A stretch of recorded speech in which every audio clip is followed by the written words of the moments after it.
about the movements of Muslims to Christ, and you have some dates in mind. Now, pre 9/11, how many, first of all, what quantifies as a movement? Secondly, how many movements had we seen? Because I found that absolutely fascinating when you set that up. And that's really important because it does set the stage. Most people don't realize this, but I'm a church historian by training. And so I wanted to see if what we're seeing today was unique, or if in fact it's something that is just, there's been swings back and forth of Muslims coming to Christ through the years. So I went back to identify every time in church history or in the history of Islam that there's a record of at least 1,000 Muslims from a particular community being baptized, coming to faith in Jesus. And what you find is that people will say, well, David, that's 1,400 years of history. How could you possibly know? It's that big a deal. When it happened, it was so unusual that it made church history. It was recorded. So the first time we see a movement of at least 1,000 Muslims in a community say, we want to follow Jesus and be baptized, it takes place at the end of the 10th century near the town of Nisibis, which was an old Nestorian stronghold that had been overwhelmed by Islam. But there's a report of some 10 to 20,000 Muslim men who asked for baptism. And that was unusual. That hadn't happened before. And undoubtedly, it wasn't just the men, it was their wives and children as well. This was into Orthodox Byzantine Christianity. So that's the first time. Notice that takes place 350 years after the death of the Prophet Muhammad. So in the first 350 years, you've got tens of thousands, hundreds of thousands of Christians in Christianized lands being assimilated, or at least conquered by the Muslim world, and then gradually assimilated into the Muslim world. It's not until 350 years later you get the first turning the other way, and that's one movement. You don't get the next three movements until the 13th century.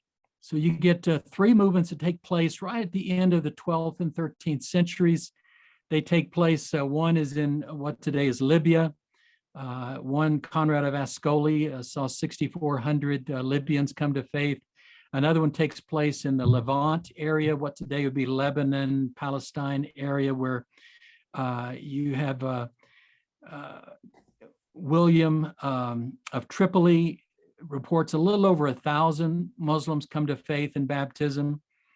And then you have a third one takes place. Where was the third one? One, two, and I'm trying to recall these from memory. It's been a while since I've read my book as well. Anyway, you get a third one around that time as well. And then you have 500 years without a single reported Muslim movement of at least 1,000 Muslims coming to faith in baptism anywhere in the world. Now, I draw this exception. You can go to Iberia, the Spanish, the Iberian Peninsula, Spain and Portugal. During the Reconquista, you have thousands of Muslims who are pressured into conversion. To be able to stay in Spain, they had to become Catholics. So you do have thousands there, but that's not a movement, that's a coercion. And later, they're actually denounced as being Moriscos, which is little Moors. They're still Muslims, secretly Muslims. So they are all expelled by 1492. They push the Moors out of the Iberian Peninsula and they land in North Africa. So that's not a movement. We're talking about actual voluntary movements of people coming to faith in baptism. 500 years, nothing. Then in the 19th century, the end of the 19th century, there's two movements. One takes place in Indonesia. The other one takes place way over in what today is Eritrea.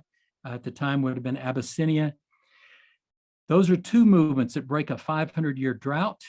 And then you come into the 20th century. In the last 35 years of the 20th century, we record 11 movements, 11 well-documented movements that take place in various corners of the House of Islam, the Muslim world. Some of those are in Iran, some are taking place in Albania, some are taking place in West Africa, some in Bangladesh, and some in Central Asia.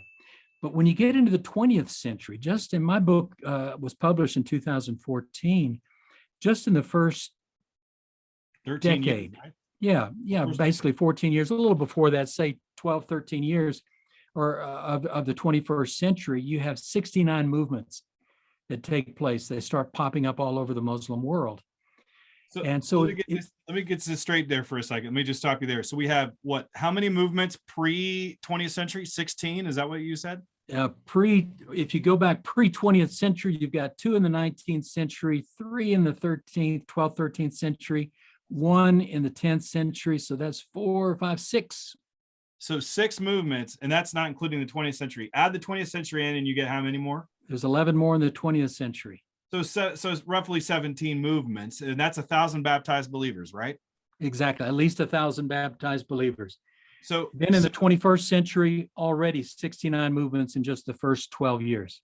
69 movements in the first 12 years. Yeah. So that's when you wrote the book, and now we're another 9 years later, and we have the stats on that? We don't.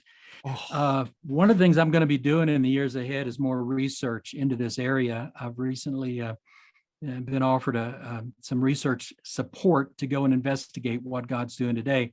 I continue to hear reports, that come in from various places, but I've been consumed with Global Gates work, and that's been my passion for some time now. So I'm looking forward to kind of looking again at the bigger picture, but we're hoping to see these things spread in North America. When I wrote my book, we could not point to a single Muslim movement to Christ in Europe or North America. Now, today, I can tell you, I'm happy to say there's well over 10,000 Iranian Muslim background believers who live in Europe and North America. There's probably around 1,000 Bangladeshi Muslim background believers who live now in the West. So we're starting to see progress, but we've got such a long ways to go. So I'm anxious to see what God's going to do in the years ahead.